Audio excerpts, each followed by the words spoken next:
People out, letting people in. Yes, please. Okay, great. Let me just make sure this YouTube is connecting. Looks like so far so good. Okay, and then I'll get the recording here as well. Let's see. People out, Amy, have letting fun. people I in. love you.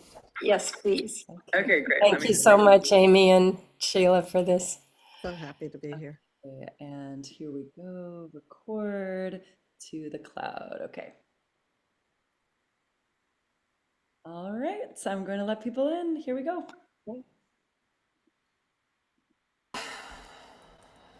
Nancy.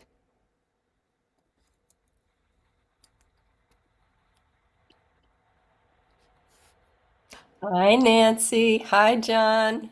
Hi, Hi, Christopher. Catherine. Hi, everyone. Great to Hello. see you guys.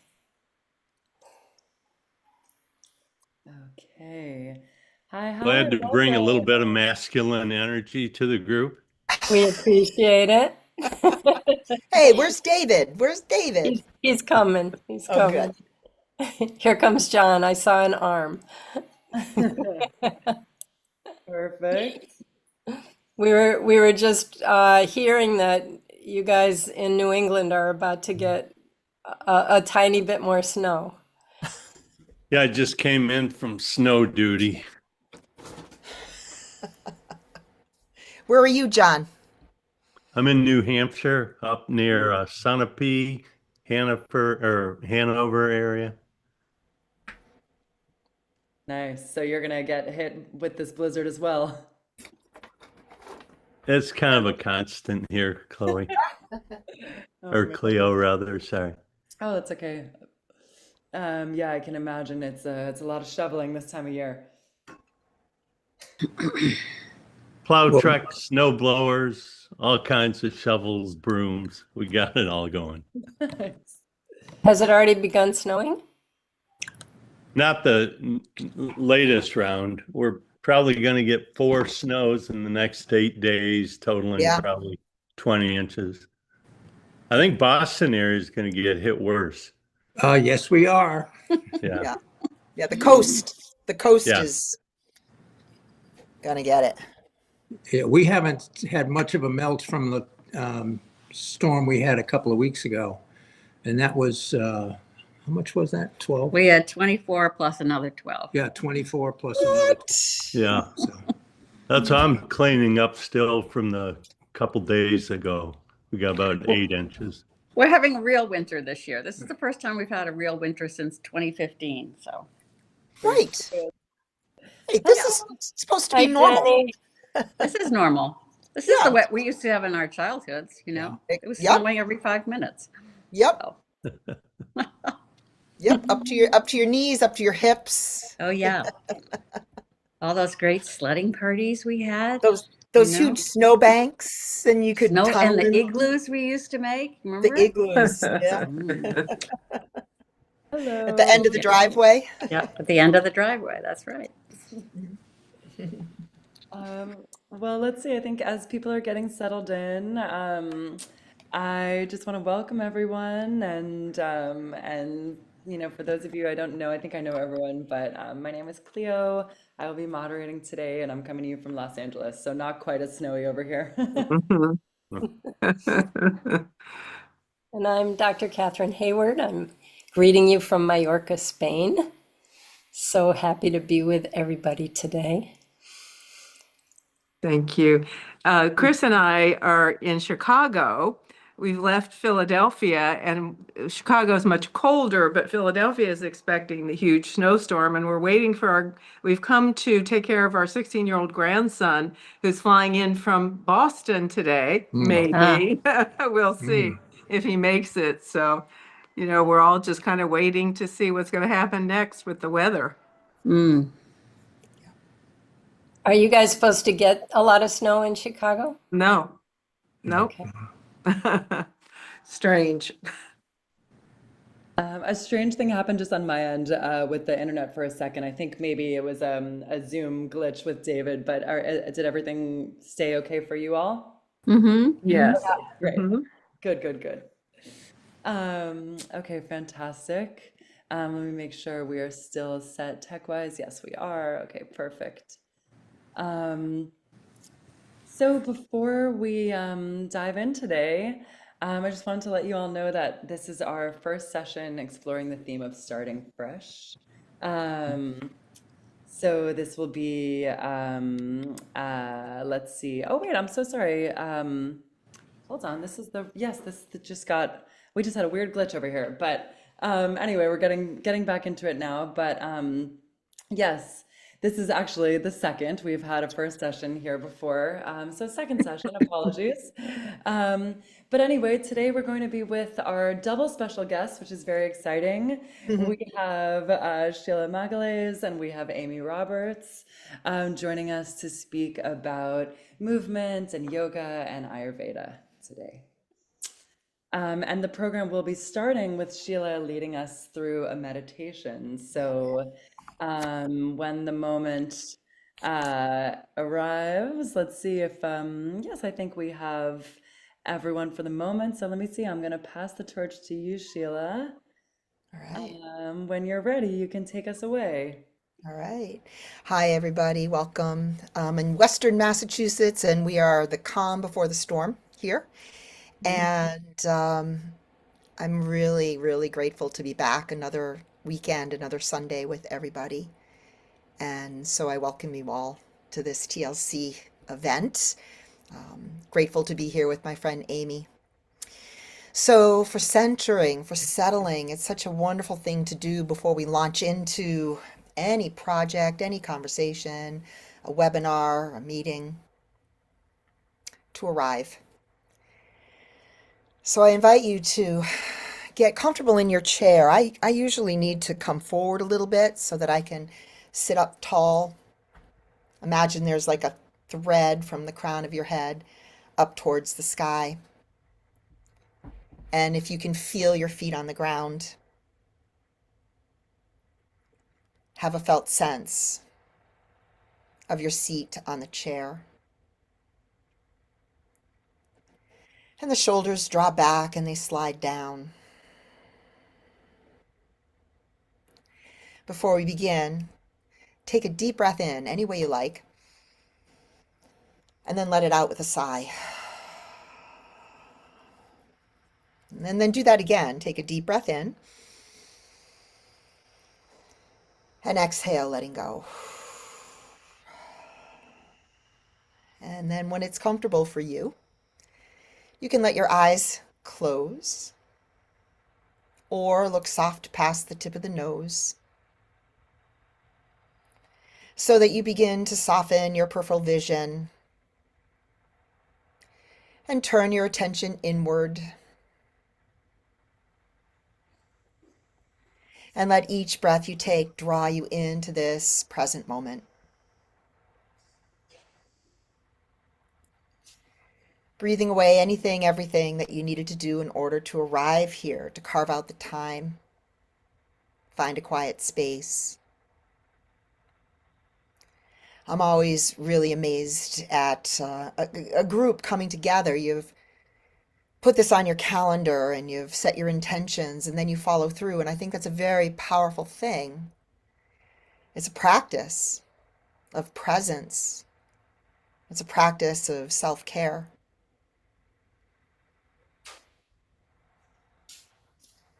And there may be sounds around you, and there may be distractions in your home, out in the world, or what calls for your attention. But as best you can, keep bringing yourself back.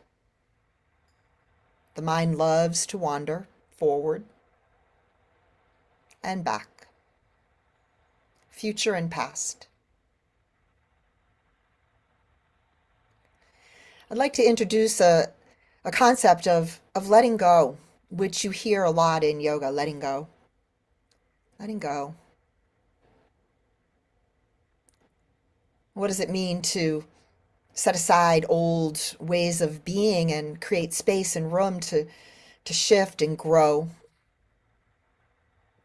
To be open to something new?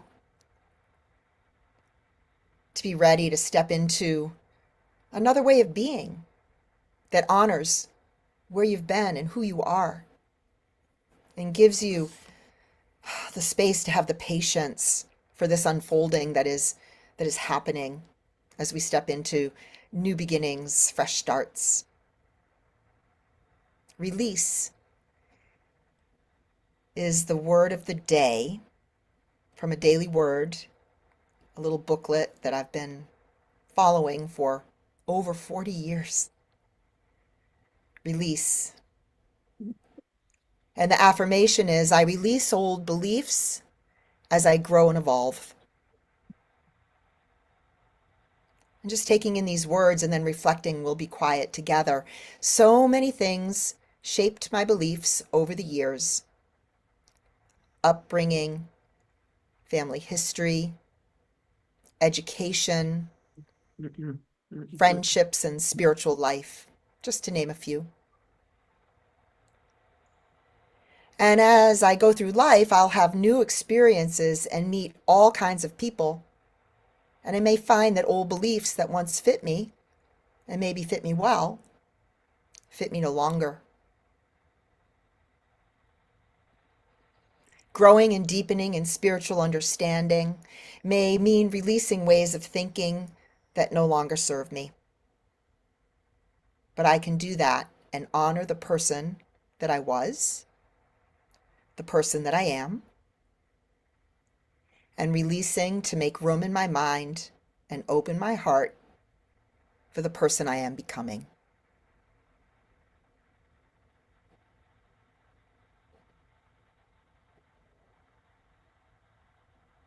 So without having to figure that out, without having to know what's next, just breathe in a way that feels as though the heart is open and spacious. I'll join you.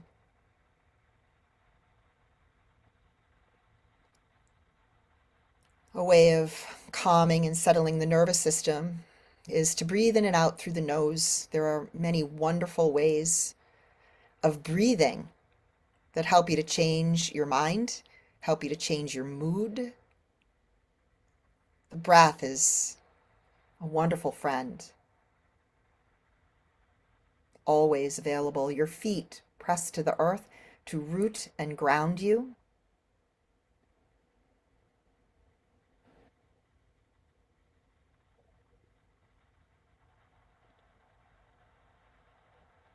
Letting a stream of thoughts, stories, and images just roll through your mind's eye and resist getting carried away.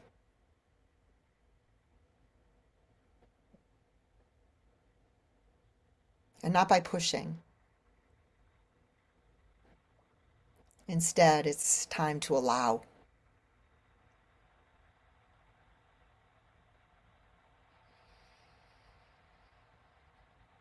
Easy breath.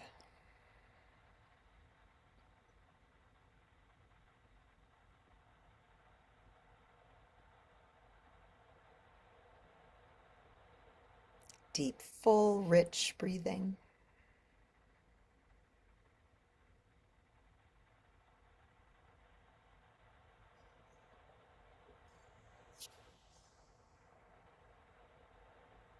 And the weight of old patterns, worries, or concerns just fades away.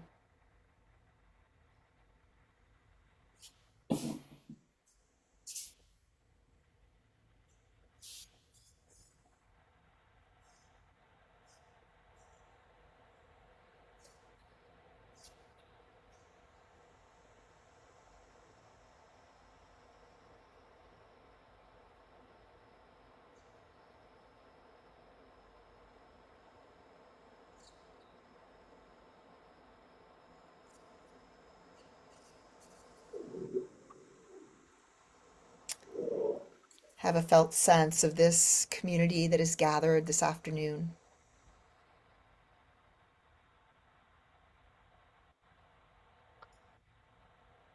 In your mind's eye, you can invoke and invite in the image or essence of anyone you'd like to share this peaceful time with.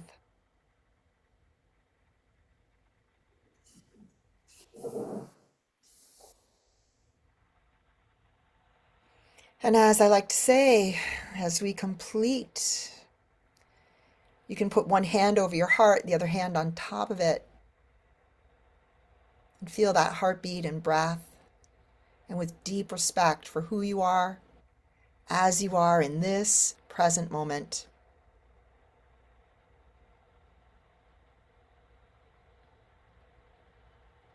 We begin this afternoon's conversation with gratitude.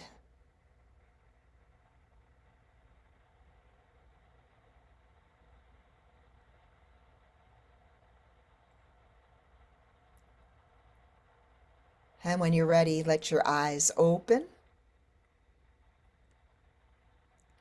and let your hands come down to your lap. And we're ready to begin. Thank you, thank you, thank you, Sheila. That was beautiful meditation. Thank you so much. My pleasure. Thank you. Thank you so much again. That was a beautiful way to open. I feel much calmer. I hope everyone has that feeling. I just wanted to let everyone know before we get going that it's supposed to be an open conversation, so please feel free to write into the chat with your thoughts or raise your hand. We would love to hear your insights and wisdom throughout. These monthly TLC gatherings on Sundays are intended to be a space where we can build our living whole online community. We are thrilled to be here with Amy Roberts and Sheila Magalhaes. They'll be focusing our conversation on about starting fresh on Ayurveda and yoga. Amy's an expert in Ayurveda and offered us an illuminating Sunday TLC last year. That's in our archives. You can revisit. And we're so happy, Amy, to have you here, returning, sharing your wisdom with us. Sheila's familiar to those who've joined these webinars in the past. We're so privileged to have Sheila here with us as a wise guide in meditation and yoga and living a grounded, kind, wise life. Okay, I'm going to pass the torch to you all for a minute. Thank you very much. Okay.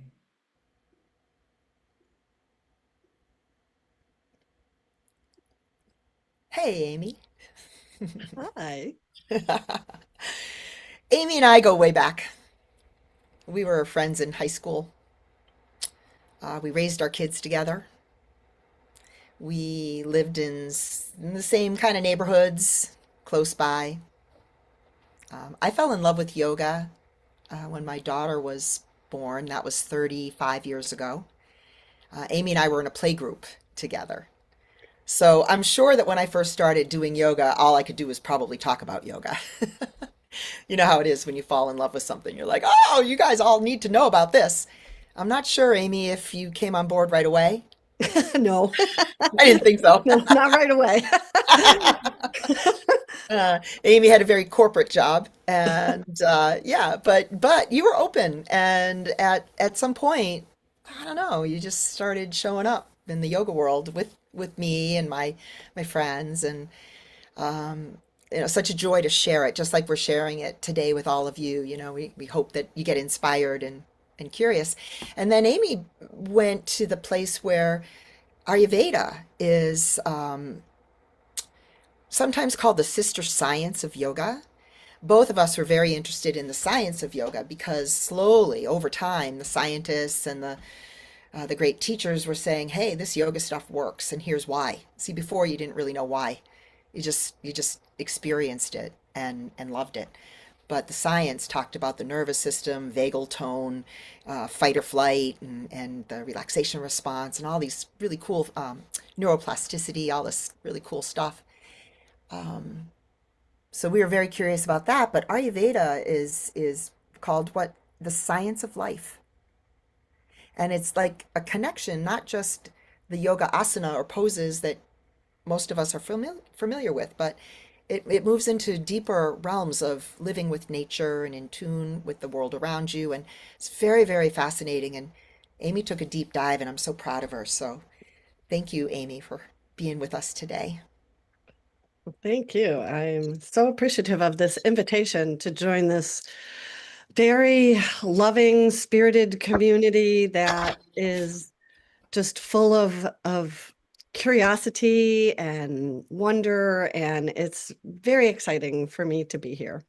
And I have been a student and a teacher of Ayurveda since 2021. I started my certification.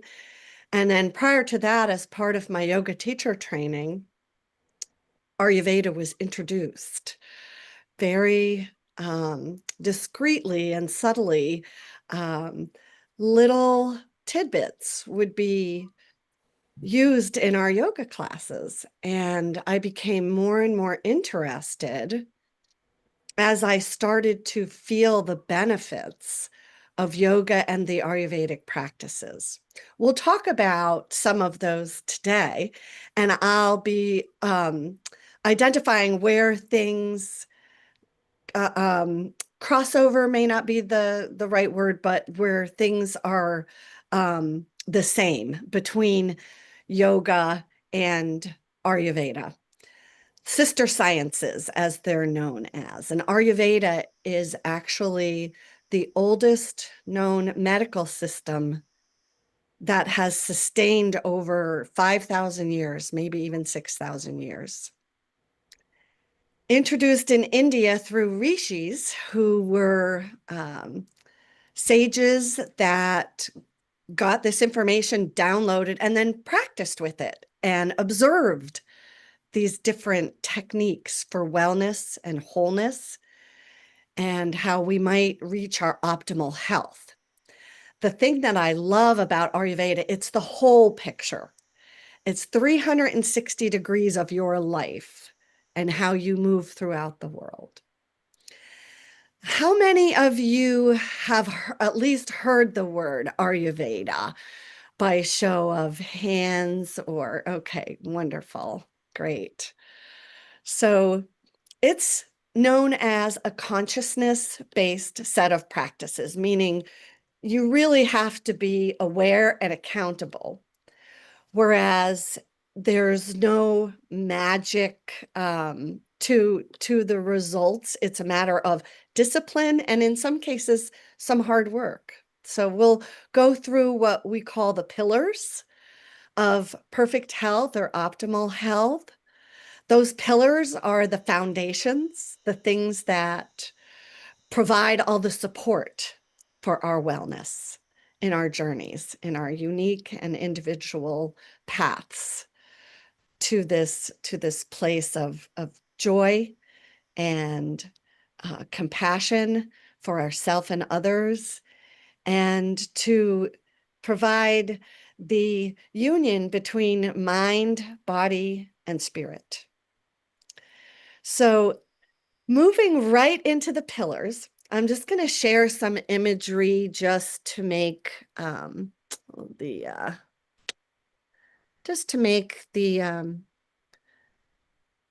information a little more visual so that we don't have to just stare at me, although that could be fun too. So let me bring up a few simple slides just to be able to bring us through the content here. And I'm going to find the little share button here. Let's see, share. And there we go. All right. Okay. So the 6 pillars to perfect health. There could be less, there could be more. It doesn't really matter how many there are. It's about categories of ways to think about our health and wellness. We'll launch right in. The first one that I'm going to talk about is sleep.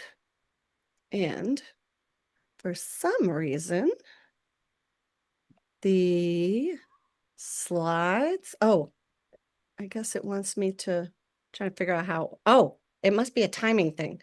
I was hitting advance. Ah, there we go. Okay. So sleep. If I came here to talk about perfect health and I said, well, you have to eat well, you have to get a good night's sleep, and you have to get exercise, that would be kind of boring because we've probably all heard that already.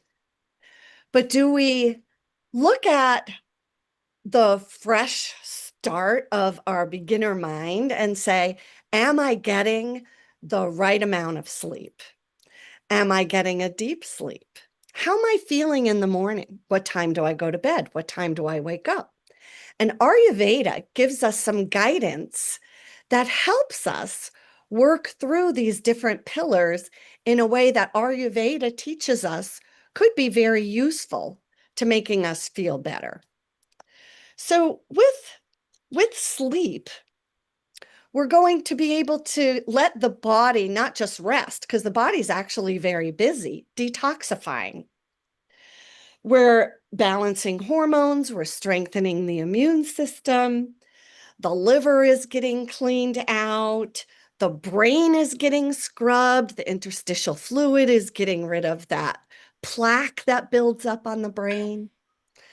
There's so much going on, and that makes it so vitally important. And unique individuals are going to find that they might need different amounts of sleep.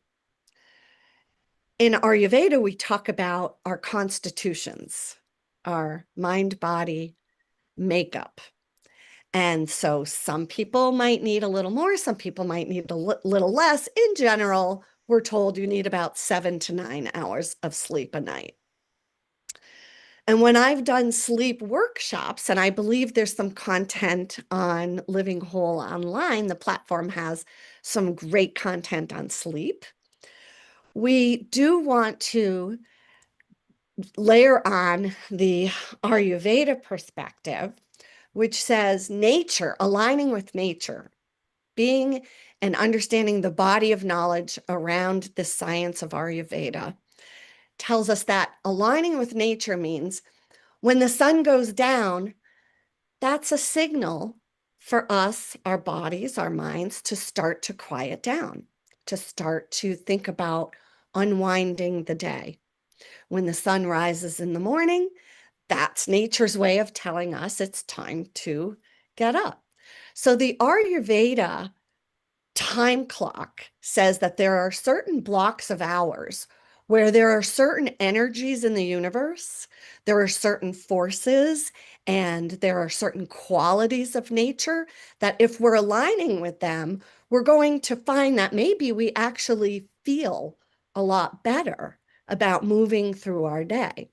For example, Ayurveda will say it's best, if possible, if your lifestyle allows it, to be in bed by 10 o'clock. Why? Because Ayurveda tells us that between the hours of 10 p.m. and 2 a.m., that's when the body starts to do the most work, the most detoxing. In sleep workshops that I've shared with different communities, a lot of people will say, well, I don't have trouble falling asleep, but I do find that I'm waking up at 2 or 3 or sometimes 4 in the morning. And so we provide strategies that help us address the inability to get a good solid night's sleep. For example, you might have heard already blue screen from phones and televisions and computers reduce the melatonin in our body, and our body's trying to produce melatonin, which helps make us sleepy. There's also the ability to download your day by journaling. And it's thought that a lot of people who are waking up in the wee hours of the morning is because the subconscious is disturbed about something. I've had people say, well, I don't feel anxious. I don't feel disturbed about anything. But with further inquiry, you may find that there are things that are worrisome in our lives, and it could cause us to have a disrupted sleep. Not withstanding physical conditions like apnea and things like that, those aside, being able to take care of ourselves, to use the different strategies such as taking a warm bath, having these wonderful teas, herbal teas, using things like eye pillows to put a little bit of weight on our eyes to relax our eyes in the back of the socket. There's things like using our beds to be for sleeping and not necessarily doing work in our beds or having a TV in our bedroom, things like that. Anybody have any sleep strategies that they'd like to share? Anything that you've used successfully or perhaps heard about in your wellness journey? Anybody have anything to share I about? do, Amy. Oh, good, John. Thank you. So I was recommended one time when I was having some trouble sleeping to soak my feet in Epsom salts. And so I wondered your thoughts on that. Oh, absolutely. That is a huge Ayurvedic strategy. You can also take, yes, soaking in Epsom salts, or some people will put a block or a pile of Epsom salts in the shower to stand on. There's different ways to introduce that, but absolutely, that is definitely a great opportunity. And how did that work for you? That particular day, it worked phenomenal, actually. And are there things you would suggest adding to the Epsom salts? Herbs or Yeah, essences, whatever. I like to use, and my Ayurveda practitioner teachers use essential oils. So something that you like lavender or something calming, something soothing, is a Perfect. great addition to the Epsom salts. Yes. Thank you, Amy. Yeah, John, I love to put a little essential oil, lavender, on my feet with what they call a carrier oil, which is just any kind of oil that you might use. Um, and it something about that is soothing. I sit on the edge of the bed and put that on my feet, and then kind of bring it up the legs a little, and put it by my ears. And part of it is the ritual of it, that I do it, and the other is that it's widely known that lavender is a very relaxing, calming scent. And the other thing I love, Amy, is a cup of chamomile tea or sleepy time tea. And that has been just a nice end the day, have that cup of tea ready for bed. Beautiful. I was going to add too that tapping your feet, the bottoms and the sides and so forth, that really helps. And to your point about the chamomile tea, I always love to do almond milk with a little bit of honey and nutmeg or cinnamon on the top because it's a little bit like a bottle at the end of the day, a warm bottle. Yeah, that's beautiful. And in Ayurveda, there's different herbs that might be recommended, like a little turmeric. Yep. We call it golden milk. We add it to your almond milk or coconut milk or what your choice of milk might be.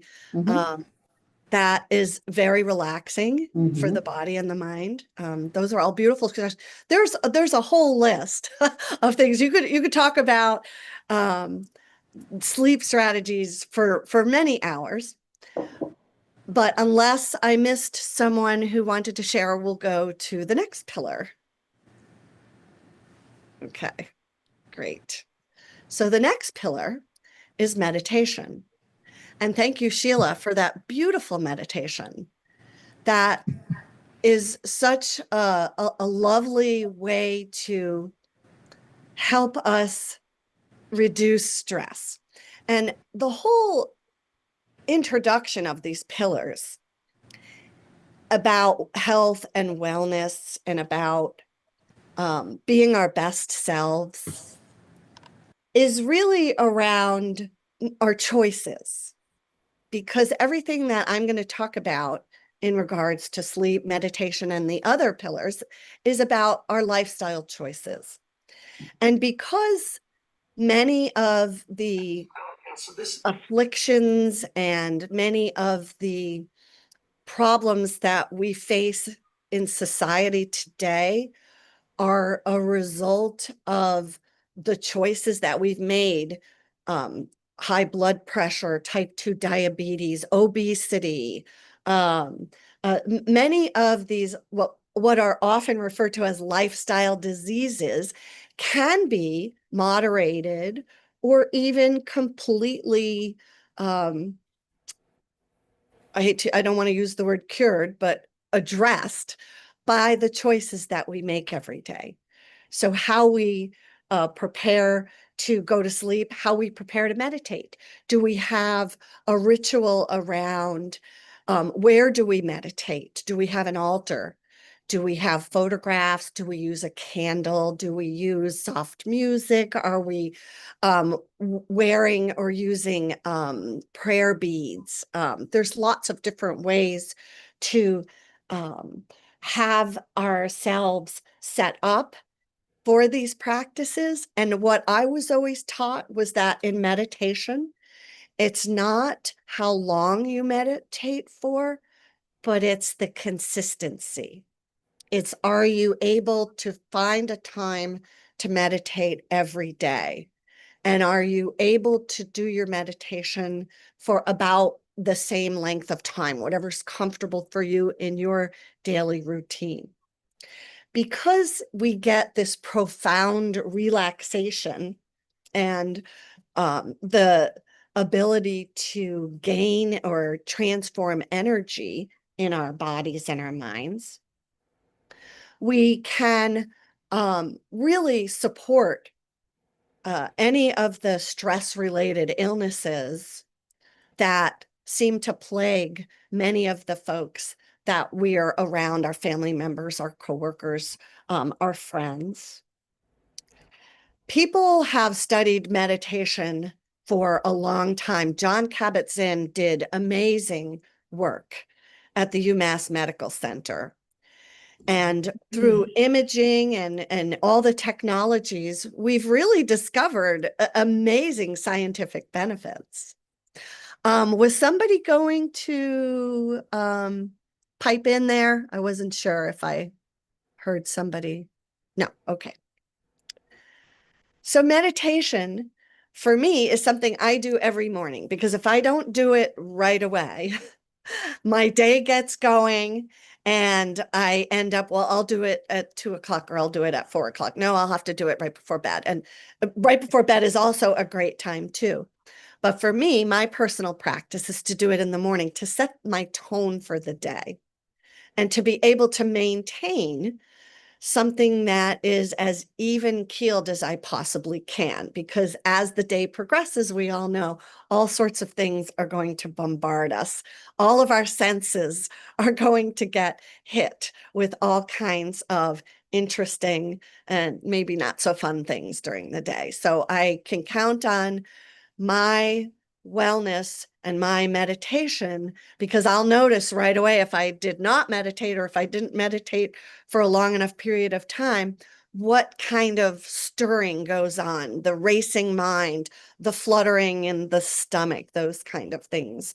And I'll say, you know, I need to just pause. And meditation can be as simple as 3 deep breaths. It doesn't have to be anything really formal. You don't have to go to a meditation class per se, although it's fun as a community to have those energies together, being together, generating peace in your heart and peace in your mind, emanating out to peace in our community and our world. Are hopefully any of you who are not meditating thinking about trying it, or is everybody here because this is such a beautiful, well-informed community? Is there anyone who's looking to try meditation, or do people already practice it regularly with this community? Any thoughts to share on meditation? We meditate first thing when we get up for 20 minutes. Wonderful. That's what Very That's simple great. way. Wonderful. Sheila, anything to add? I agree with what you said, talking about doing it first thing, because if you don't, you can never catch back up again. It just doesn't happen. My favorite thing is to make my bed and then hop on top of the covers with my pillows underneath my butt and just right there. And set a little timer or use the Insight Timer, which is a cool app. I found a quote that it was running through my mind, but I wanted to get it right, that the Buddha is attributed to saying. My teacher Beryl has a little poster in her room, and she says that always reminds her to sit. It said, meditate, do not delay, lest you later regret it.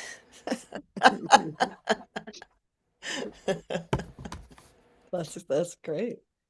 There's another quote. Oh, I hope I can get it right. It's something like, if you tell me that you don't have time to meditate, you're the person that needs to meditate for an hour every day. And honestly, I have found that it truly does give you more time in the day. That feeling of being able to accomplish things with ease and to move through your day with a little more grace.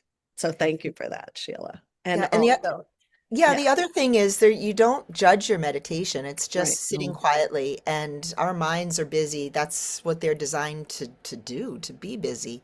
So it's simply a practice of observing the mind and coming back and observing. That's really, you cultivate concentration, and then the meditation happens sort of seamlessly, but we're really doing a lot of concentration Yes. practices. Come Mhm. home, come home, come home, come home, and it's all okay. Yes. The number of people that have said to me, I can't meditate because I can't quiet my mind. And you can't quiet your mind because you're alive. And if the brain isn't working, then that means you're somewhere else. So we want to make sure that we're not fooled by this thought that the mind is clear. Yeah. It's clear in that it's crisp, not clear as in you have no thoughts. Yeah. I think I suppose it's possible that some people, maybe, I don't know, maybe some ancient yogis like totally were some, their minds were empty. I don't know, but for most of us, the ability to just calm ourselves and to reap the benefits of a slower heart rate, and the benefits that will give your digestion and things like that are just well studied, and the science is all there. You can see the scans of more gray matter, and that's kind of what kind of really perked me up when I was taught those Yeah. kind of things. I was like, oh, grow the brain? Well, okay. Yeah, yeah, That sounds like a really cool thing. really good Um, studies for that. And also the way we can change our mind. Like if you have a recurring thought and it might be something that leans into the negative and it leans into the negative and you just see it again and again and you can flip things around right, and change that pattern and find more response time rather than reaction time right. That's a key. Yeah, to the thoughts. that's wonderful. Yeah. We They've also found that through meditation, uh, telomerase, which is the chemical that lengthens your telomeres, which are the end caps on your cells, which determine how long a cell is going to live, meaning how gracefully you age is the bottom line. Meditation has been shown to raise telomerase, which means your telomeres, your cells are living longer. This is a really interesting study. well, mhm. Go ahead. We've been meditating at night and enjoying that and Great. finding peace. But I've also started doing a little bit in the morning, and I think I'd like to shift to morning because Fresh I think start. it would be, yes, a fresh start and just start out the day right. Great. So- Oh, that's wonderful. So we And- meditate before we look at the news of the day, and then we need Oh. to meditate again. Mhm. Oh, wow. Yes. So that may be a fresh start. So I hope that as we go through each of the pillars, you're all thinking about, is there anything that I might need a little bit of a tweak to? And your fresh start doesn't necessarily mean throwing out the entire routine you have every day and starting anew. It could mean little subtle changes that just make these changes in your life to bring more comfort, to bring more ease. So thank you for that. I appreciate hearing that feedback. The next pillar, which is something that many of us are familiar with, would be movement and the mind-body coordination. Now, Ayurveda, being the sister science to yoga, would love to see everybody do yoga. But of course, not everybody is going to do yoga for various reasons. Most likely misunderstanding the practices of yoga, how moving with mind and breath and body can bring tremendous benefits to ourselves and to our homes and to our families, to our workplaces. But honestly, any kind of movement. If somebody says, look, I live in New York City and I walk all day long, that's great. You're still getting movement into your life. If somebody says, I much prefer swimming, great, swim. If somebody says, I prefer Tai Chi or some other movement style, I say, go for it, because we need to move the body for so many reasons, and we all know that. It's about moving lymph so that we can let the lymph move the toxins out.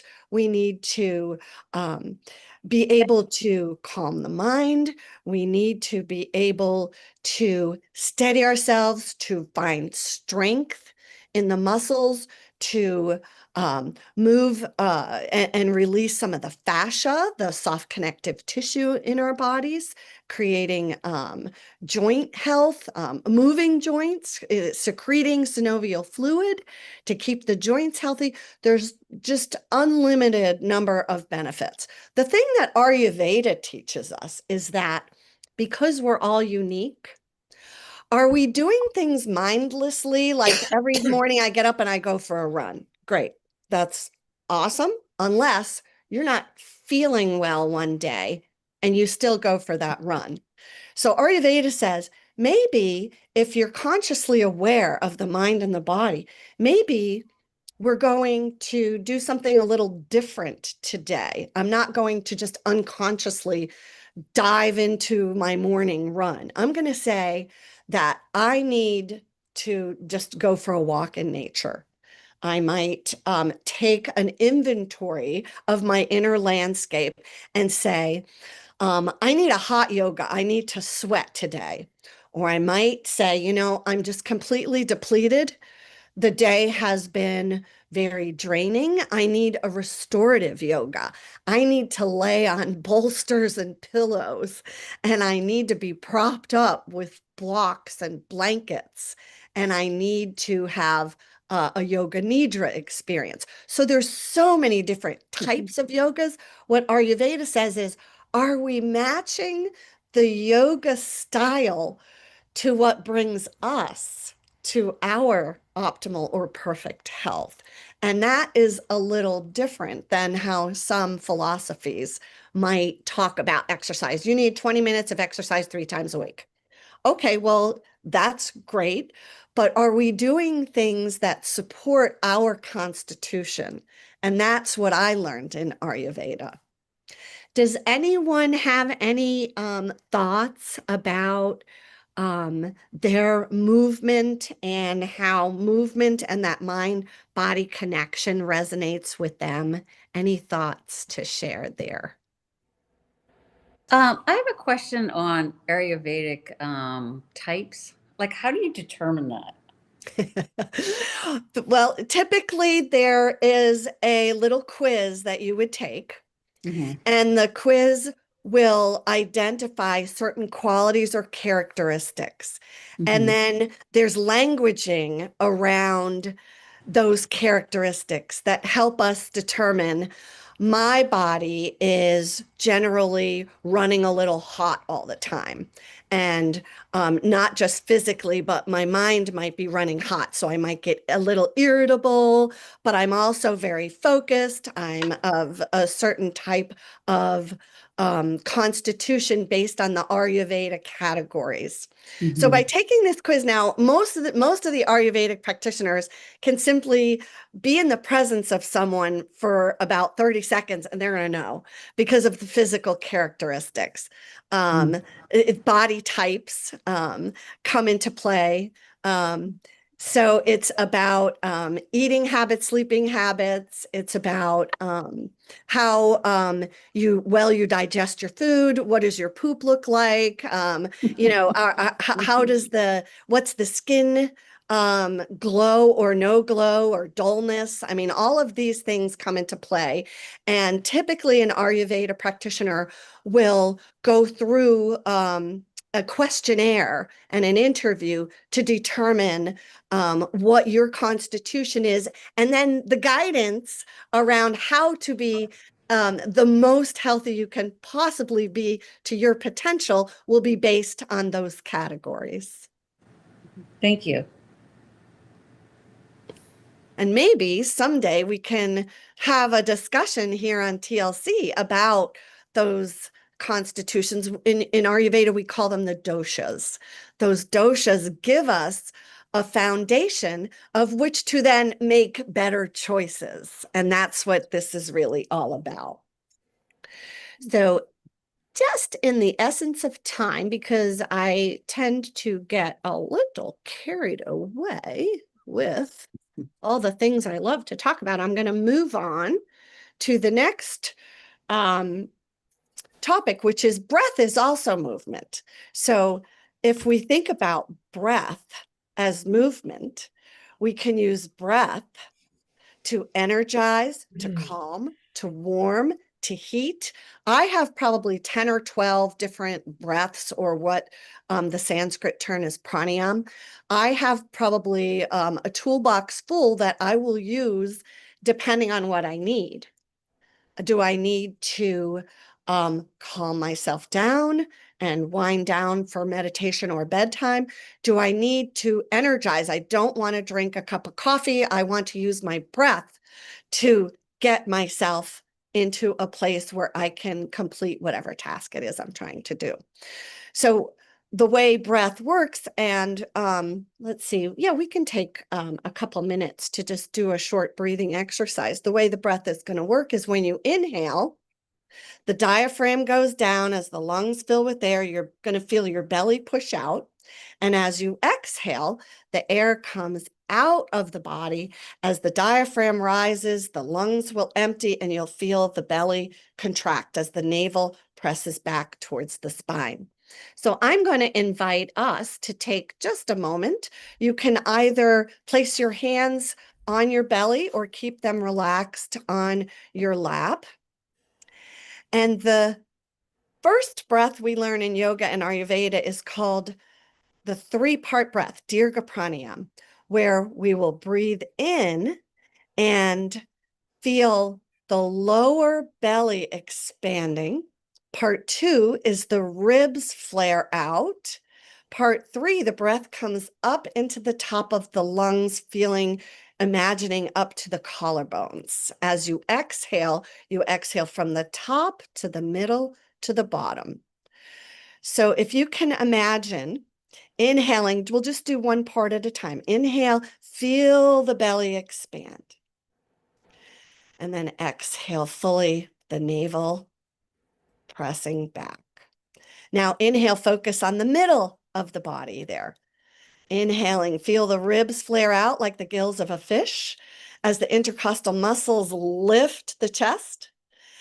And then exhale and feel everything lower and relax. Then lastly, part 3, feel the breath come all the way up high to the top of the lungs. As you exhale, everything comes down.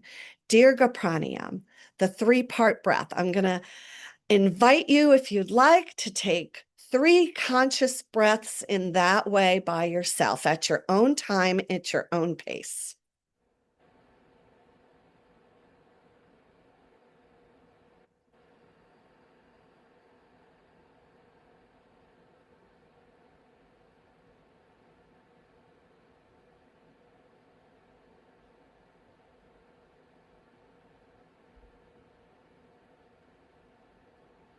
And then after your 3 breaths, go ahead and just relax and release. Let your breathing turn to its normal pattern and allow yourself to just let it go.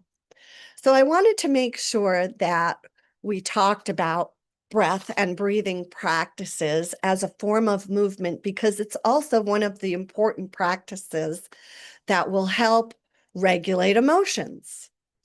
The 4th pillar, our emotions are going to be very important for so many reasons. Healthy emotions are going to invite different chemical messages to talk to our cells. We know that the body is deeply affected by our moods. You may notice that if you're upset, that certain physical manifestations occur. Some people might get headaches, some people might get a stomach ache, some people might get anxiety.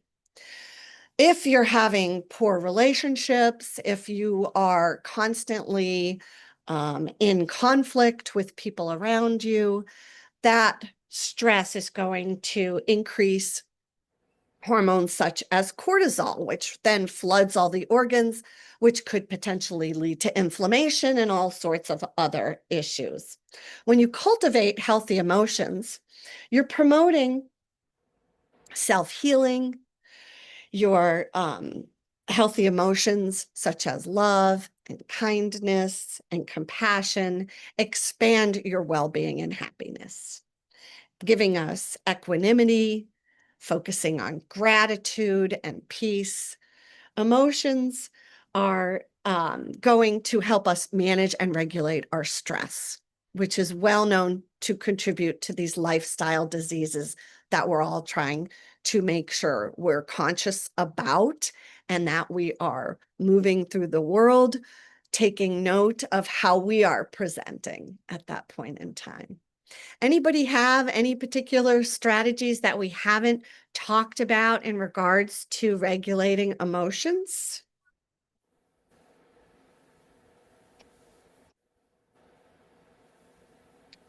Anything come to mind? Anybody I would say thinking? that I Oh, think practicing not going with your first response is always a good strategy. Just wait. Just try to find that space. Nancy, that is beautiful. And that is really important. And Sheila, I think you alluded to that earlier, right? About not reacting, but being able to pause, that critical pause to be able to slow the roll. Slow the And roll. and for me, it's a real practice because I tend to get very excitable.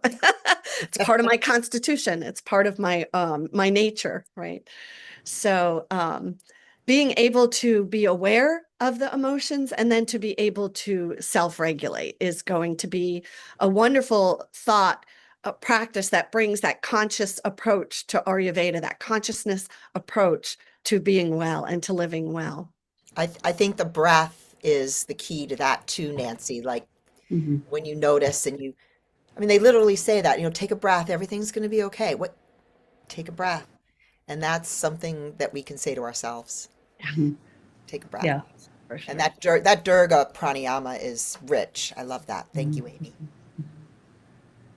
So just to complete the last 2 pillars, just being mindful of the time, grounding is an important component of how we want to connect with nature and Mother Earth. When I was a child, we used to walk barefoot outside all the time. And now it's less and less. So I have to consciously think, okay, happen to be lucky enough to live near a beach. So I have to get myself to the beach to walk barefoot in the grass, to be able to feel that stress relief, to be able to feel the benefits of improved circulation.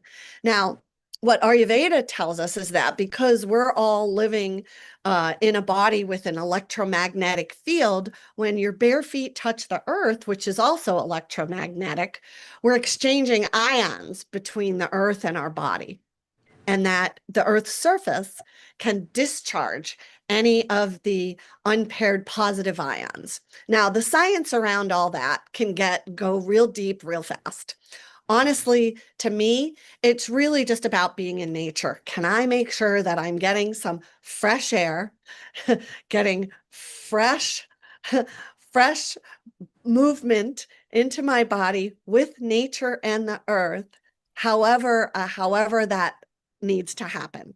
So of course, during the warmer months, it's a lot easier, but even just rubbing your hands together can be a way to ground you. It's really about cultivating stability, safety.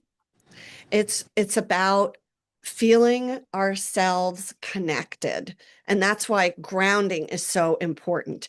If you've ever seen somebody who's just very flighty and very spacey and is running around from here to there and is not accomplishing anything, that's the person that you're going to notice needs some grounding. This is the person that really needs to settle. And so that's why the centering and the meditations that are provided for sessions like this are so important to get us into a place where we are able to feel secure. And that's where earthing or this being out in nature can really help us. So I'm going to breeze through nutrition because Ayurveda has a very specific view on eating and nutrition. And it's not as much about what you eat, but it's about what you digest. It's about a healthy digestive system because in Ayurveda, digestion is everything. So if you're thinking that I'm eating really healthy, yummy, organic produce, but for your particular constitution, maybe that's not actually supporting your wellness, it's being aware of these kind of things. And that takes a lot of practice and a lot of study and a lot of time. So simple practices that Ayurveda teaches us is, if at all possible, have your biggest meal in the middle of the day.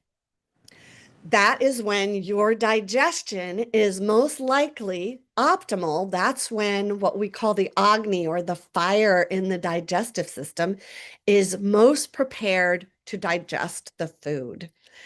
And not eating right before going to sleep, by using nature's abundance, so that if something is provided to us by nature, that's what nature is telling us to eat. So we eat the berries, the fresh berries, the strawberries, the blueberries in the spring.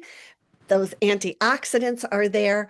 And then where I live in New England, in the fall and the winter, we have the squashes and we have pumpkins and we have root vegetables, because those are the things that nature says will support us. So seasonal eating is critical. Not having a lot of cold foods and cold drinks in the dead of winter when you're freezing cold is a way to think about supporting yourself, and marrying different combinations of food to bring us to a place of feeling really good about eating and digestion, eating mindfully, having a mindful eating practice where you're not, I hate to say it, but you're not eating when you're driving. Because I actually can say that when I was very young, I'm quite sure I went through the fast food drive-through and ate while I was driving. No more. I mean, that's not mindful movement. That's not mindful eating. That's not taking care of ourselves. So when we know better, we do better. And that's an important part of feeling good, feeling happy, feeling well. So there's tons and tons of content about food and eating, nutrition, cooking classes on the Living Whole online platforms. So I'm going to go to the very last pillar, very quickly, just as a short introduction to what we call dinacharya, which is our routines, our rituals, our habits, following nature, following the cycles, following the clock, the times of day, doing our practices like earthing, the oil massage. Sheila mentioned oil massage. Ayurveda loves the different oils. Oils feed the microbiome. We have microbiome on our skin. We want to feed the microbiome by oiling our skin and practicing that lovely ritual of self-care, nourishing our skin, the largest organ. At the May 2025 TLC that I talked about, dinacharya or daily routines, daily habits, I introduced tongue scraping, and I talked about oil pulling, which is swishing oil around in your mouth.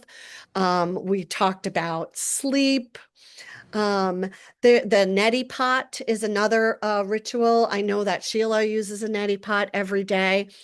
These self-care practices are actually what I'll call the seventh pillar, which is unique to Ayurveda, that says you can do all these things because almost anyone, no matter what their practice is going to say, we know that to be healthy, you have to exercise, eat properly, and sleep well. But Ayurveda says, yes, all of that, absolutely. But there's also these daily routines that keep us in a place of feeling happy, healthy, and whole. So I'm going to pause right there because I actually went over time and see if there's any additional questions, comments, or thoughts about any of the pillars, anything that has come up or been discussed here today. Any additional thoughts before I close and turn this over? Beth, I go hope ahead. that there's something that kind of provokes someone to a fresh start on some aspect of their life. Not sure if anything resonated with anyone, but it's food for thought anyway. I just saw Amy, a hand over there with Beth as well, and also Amy, if you don't mind, if you stop the screen share, I think we'll see each other a little bit bigger. Yes, let's do that. Amy, Stop the share. Yes. so would you mention a little bit more about that oil? Oil, Yes. what? Swirling, swallowing, what? Yes. Oil pulling. And Pulling. yes, oil pulling is swishing oil in your mouth. But Cleo, I just lost the where is stop sharing button. Okay, there should be like a green arrow that says share and a little carrot next to it. If you click that carrot, it should say stop share. Or any place that you see that says stop the share. I'm not. Oh, no, I'm not even. Okay, my apologies Okay. here. Oh, I can do it on my end Oh, actually. I yeah. can All right. stop share. Perfect. Thank you. Of So, course. oil pulling is a way. So, it's a way to pull toxins, and it brightens teeth. It gives you fresh breath. It is a way to get the bacteria out of the mouth. You don't swallow it. You swish about a tablespoon or a teaspoon, depending on how much you can put in your mouth. And you swish it around for anywhere from 2 minutes to 10 minutes. And then you just spit it out in the trash. And it gives you a very great feeling of refreshment. And there's a little bit of a discussion on the video that you can find in the archives on Ayurveda that I did last May. So thank you for Thank you. asking about that. It's a great practice. I do it I don't even think about it. I just do it. It's just part of my daily routine. Thanks, Amy. I did start the tongue scraping from Great. and I'll tell you, when I went to the dentist, I had less buildup on the inside. Wow. Yeah. So I told them why. They were Wow. I don't know how interested they were, but I told them anyway. Well, tongue scraping is pretty common. The oil pulling, the American Dental Association does not want to talk about oil pulling. Yeah. There's always the naysayers, but I mean, people have been doing it for 6,000 years. That's kind of a long time. Well, Um, your teeth are definitely a good testament to it. My teeth, I do it every day without fail. And I do feel like my teeth are, it's gums. I actually found that it reversed my gingivitis. I can't remember how many years ago. It was many, many, many, many years ago. I had a severe gingivitis. I had to have surgeries and Mm. the pockets, when the hygienist tests how deep your pockets are, I was Yes, yes, six, yes. sevens, eights. Now Yep. I'm all twos and threes. And I Oh, attribute that to the oil. oh, that's What, cool. when you say oil, what kind of oils do you mean? Well, I purchase an oil that is a combination of sesame oil, coconut oil with some herbs in it, but you can use any kind of organic, clean oil. It can be any kind. It can be whatever, you don't want to necessarily use the one in your kitchen. So I have oil in my bathroom and I have oil in the kitchen. But you can just take, if you have coconut oil in your house Coconut already, oil. you can take Yeah. a teaspoon of that. Yeah, I think coconut oil is very easy. Yes. How does it taste? Also, Does it taste all right? Oh, yeah. I get one that has a little minty. You can put a little peppermint essential oil, a drop to give it a little flavor. Sometimes they come in cinnamon.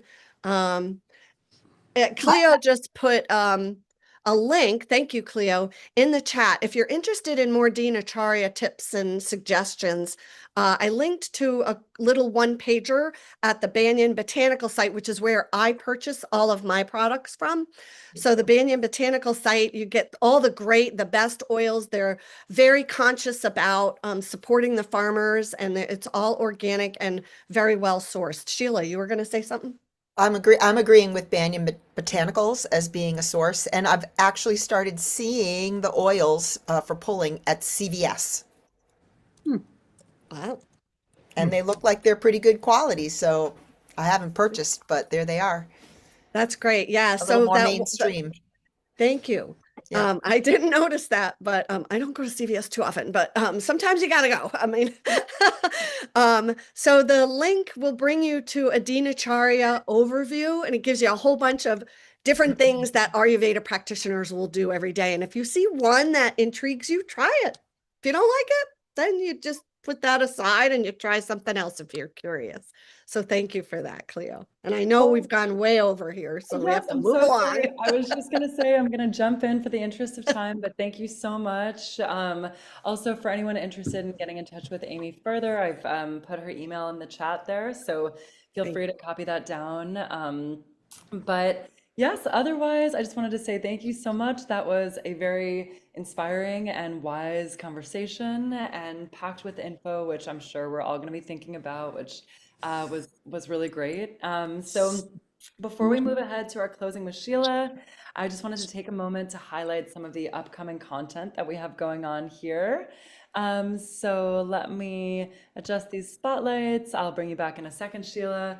All right, so just so everyone knows what's coming up, I want to let you know we have Sheila's fantastic chair yoga class today as our Sunday spotlight, which will be a great thing to check out, and you will definitely all want to make it a part of your regular fitness routine.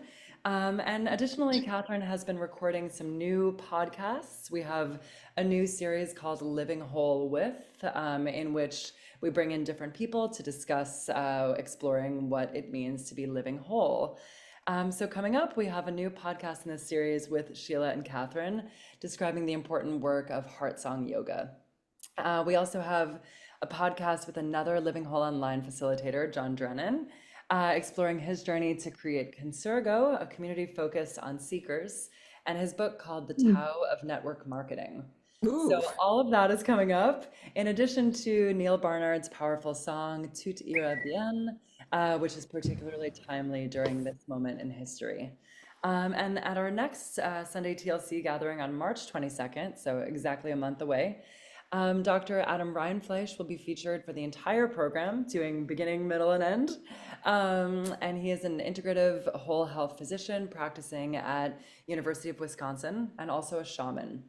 Adam has lots of special thoughts to share with you You about know him. whole health in the context of the challenges we're all facing. And that will also continue our seasonal theme. That will be our third session on the theme of starting fresh. So, just before we wrap up, I want to let you know again, you've probably all heard we are doing a Living Whole immersion retreat this summer, July 12th to 17th, hosted by Littlefield University in Oregon. And as great as it is to be together on Zoom for these webinars, being together in person is even better, and that is the main wish. So, this is the first one since the pandemic in person. Linfield is about an hour outside of Portland, and you can find all of the info on our website under retreats. So I'm going to put some information here for you as well, drop it in the chat for you to check out. And if there's more that you want to know about it, feel free to email us as well. So the info is all there, and it's a really great New Year's gift for yourselves and your loved ones. Last thing to mention is that today is the last day of the early bird special. If you register today, you can take off $150 from the final registration payment. So anyway, there's a lot happening, lots more exciting things coming up here at Living Whole. And let me bring Catherine up here as well to speak to you for a moment. Thank you for participating in this lovely Sunday TLC gathering. One of our main reasons for creating Living Whole Online is so that we can meet together and have conversations. For now, our main ways of doing so are these monthly Sunday TLCs and this upcoming retreat.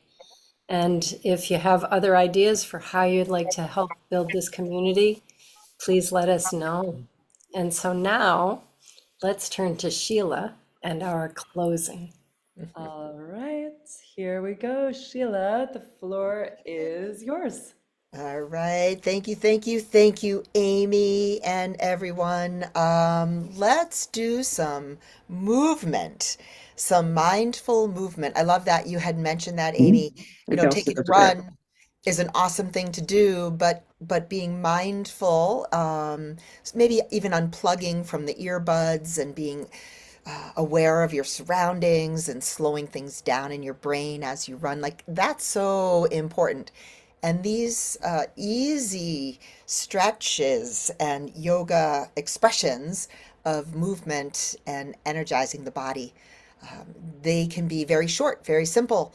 So from your seat, again, I'm going to back up my chair a little bit so that I can get my backside kind of to the edge of the chair, my feet on the ground, and that Durga pranayama. Prana is life force. Yama means to yoke or to connect. Yama, pranayama, breath connection. Put your hands to your belly and your heart. Close your eyes if that's comfortable. Harnessing the breath. Using this deep, full breath to shift your energy. Every breath giving your heart a hug, a little squeeze to those internal organs. Tiny little movements in the spine.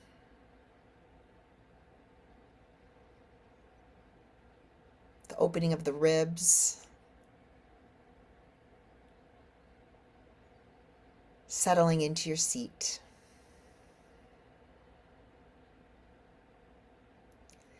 Let your hands fall down alongside your chair.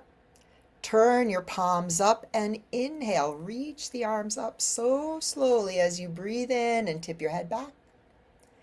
Exhale, let your hands float over and down. It's kind of like a great big morning stretch, natural movement. Inhaling, reaching, lifting, lengthening. Exhaling, the hands come down and feel the air between your fingers as you stretch those fingers wide. Once more, inhale, reach and reach and reach, and then pause at the top and tip your head back a bit. Draw the low ribs and belly in. And as you reach up towards the sky, just imagine that you are reaching into this space, into this moment, and open to all possibilities. Opening the arms to T, you look forward. Bend the elbows and put your fingertips on your shoulders and roll the elbows. We carry an enormous amount of tension in the shoulders, upper back. The thing that we call so easily and quickly the pain in the neck. Right? Around and around, go the other way. And if you've been showing up here for a while and seen me do this, these are very repetitive patterns. It's not as though things have to get fancier or more complicated. It just becomes fairly simple to move your body mindfully. And that one more time. Now bring those arms up overhead, and with your left hand, grab the right wrist and give a tug over. And a big squeeze over to the side. Doesn't matter which side you start, switch to the other side. Big, great big squeeze. Getting a side stretch. Move the body in all directions. Inhale up. Take your hands together at the heart in this namaste position. Now take your fingertips and stretch them out in front of you. Open the arms wide. Reach them overhead, palms touch. Bring your hands down in front of the heart. Ritual. Reach your hands forward. Open wide, a wide open heart. Reach up overhead and bring those hands down to the heart. One more time, open wide. Reach up overhead and bring your hands down in front of the heart. Now lace your fingers. Flip the palms forward and stretch your arms forward. Opening up the wrists, the fingers, the palms, and then lift your arms up overhead. And do a little bit of sway from side to side. Notice where your mind is. No rush, no hurry. And this practice of returning. Now pause in the middle and bring those palms together and bring the hands behind the back of the head. So my thumbs are lightly touching the back of the skull, and then I'm pressing the head slightly back, opening up the shoulders and the triceps. Yeah, breathe evenly, easily. I like the breath in and out through the nose in that very kind of balanced way, in and out. And then open the arms wide and reach them around yourself in a great big squeeze, a big hug, and then tuck your chin and round down. So you're bringing your elbows and your nose and your brow close to your knees. And feel the space between the shoulder blades and between the vertebra. On an inhale, come back up and keep those arms exactly as they are. Release your hands and bring the backs of your hands towards each other. One of the hands is a little lower. You might be able to loop it around the wrist or the palm. These are called eagle arms, and you lift the elbows up and then you take them down. And it's okay just to have the backs of your hands together. This can be a little complicated. Come up and come down. And one more time, inhale, arms up, and then down. I like to call that shoulder therapy, but we're not done yet. Take your hands back to your shoulders. Notice what elbow's on top and switch it. And give yourself that awkward hug. Good.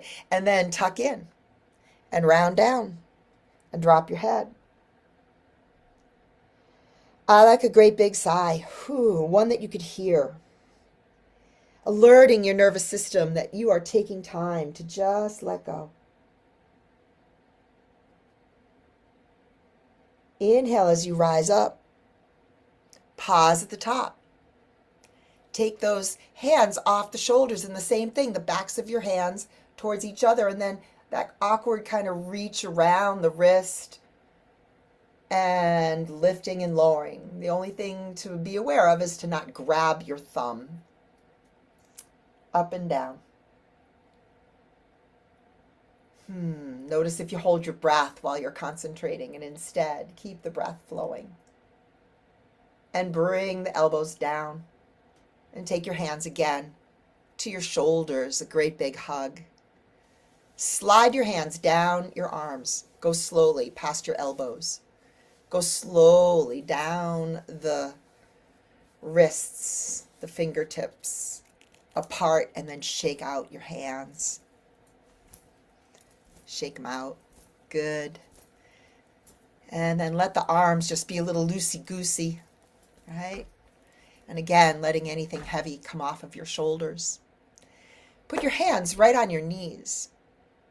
And then take your left hand, bring it to your right knee. And this will be a spinal twist. Your right hand can take the arm of your chair or reach to the edge or the side. And then you turn to look over the right shoulder. And do this while you press up through the crown and keep the spine long in extension. And a squeeze as though you could wring out any tension. And then the other direction. Go slowly, unwind, unfurl, and take your left hand, right hand to the knee. Look over your left shoulder. And squeeze and breathe in and out through the nose, looking out of the corners of your eyes. Inhale, bring yourself back to the center. Excellent. Now drop down onto your elbows to your knees. Lace your fingers together and just drop your head. And as you hold that forward fold, just letting a softness, a melting, invite in ease, and create more space, this room to grow, the space to learn and to soak up something new. And then slowly unfurl, coming back up to sit, and maybe adjusting yourself on your seat, resting your hands in your lap or on your knees, shrugging the shoulders back, and just check in. Are there any shifts or changes on any level or any part of who you are? The body, the mind, the heart, spirit, all those different parts of you that might have something to say. A little whisper, a little information. The practice of yoga, as Amy said, goes back thousands of years. And we call upon the wisdom of many different teachers and the wisdom of the writers and the poets, the sages, saints, and rishis.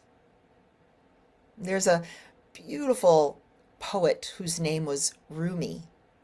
Some of you might have heard of him before. A 13th century Persian poet, a Sufi mystic. And one of my favorite short poems urges spiritual wakefulness. And he uses a threshold image to dramatize that moment, that choice between the ordinary life and divine awareness. In the Celtic tradition, I love to call that, and have heard it called, a liminal space.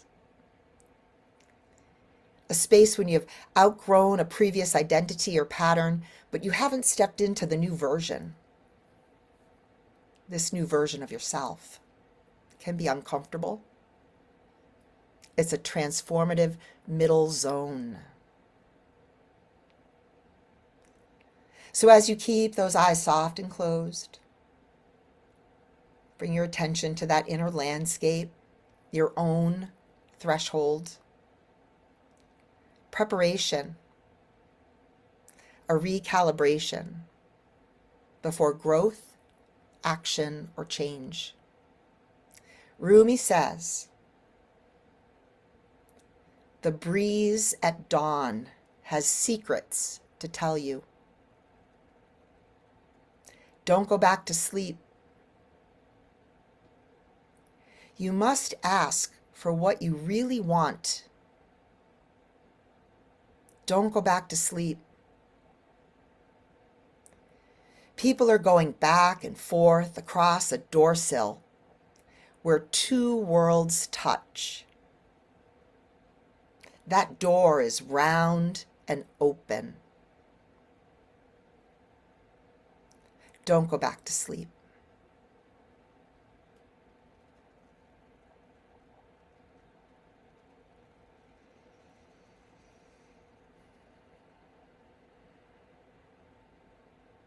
Once again, place a hand on your heart and a hand to the belly. An invitation to remain attentive. Ask for your true desire and cross that liminal doorway where two worlds meet. Pass through that open round door, ready to receive the mystery of this day.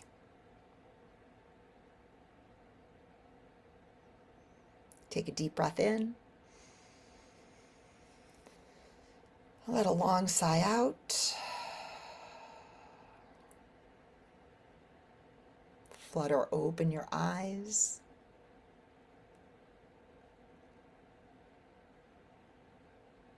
And fold your hands together at the heart, which is this beautiful gesture of respect for yourself, for one another. And you can peek into the screen to see your friends who have gathered here this afternoon to say thank you.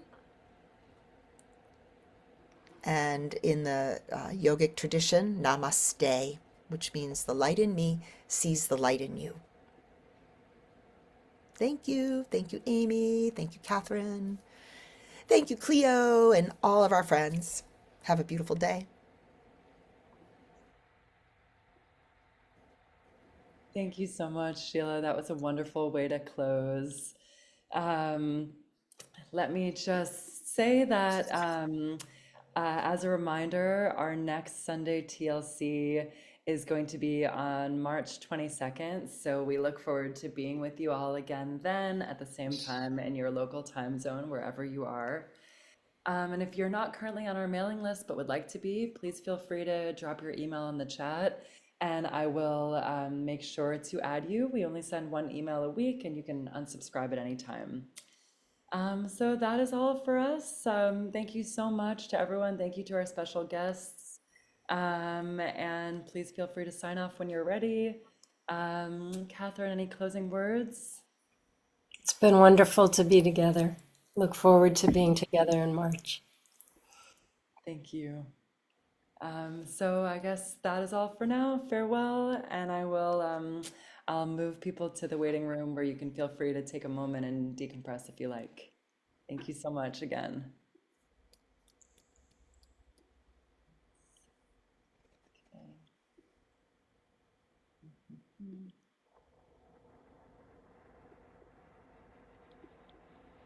Okay, great. Let me get these recordings